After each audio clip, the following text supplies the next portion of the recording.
మాట్లాడలేదు. ఎందుకంటే రాంబాబు గారు రెగ్యులర్గా మాట్లాడుతుంటారు, అందరికీ తెలుసు. ఆయన రెగ్యులర్గా కరెంట్ పాలిటిక్స్ మీద రెగ్యులర్గా ఏదో ఒకటి మాట్లాడుతూ ఉంటారు. ఆయన ఎప్పుడు కూడా అలాంటి నేచర్ కాదు అయింది. ఆయన అట్లా మాట్లాడలేదు. కాబట్టి ఇప్పుడు ఆ సందర్భంలో ఆవేశంలో ఆయన ఏదో మాట్లాడినని వివరణ ఇచ్చాడు, ఎక్స్ప్లెనేషన్ ఇచ్చాడు, అలా జరిగి ఉండకూడదని ఆయన కూడా భావించాడు. ఆయన కూడా క్లియర్గా చెప్పాడు, నిజంగా తప్పే అయితే నన్ను అరెస్ట్ చేసుకోండి అని చెప్పారు ఆయన కూడా. మరి దాన్ని సాకుగా తీసుకొని ఇక రకరకాలుగా చేసి ఇక ఈ వాళ్ళు ఏదో కలిపి చెప్పి వాళ్ళు చేసింది తప్పు.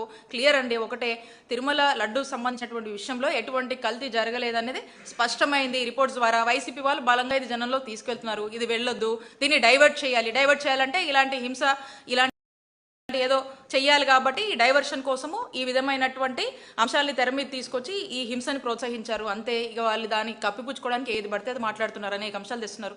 మొదటి నుంచి కూడా డైవర్షన్ పాలిటిక్స్ అనేటువంటి ఒక మోడస్ ఆపరెండాతో ప్రతి ఒక్క అంశం తీసుకొని ముందుకు వెళ్తున్నారు ఈ కూటమి ప్రభుత్వం. ఆ విధంగానే మనం చూడాల్సినటువంటి అవసరం ఉంది.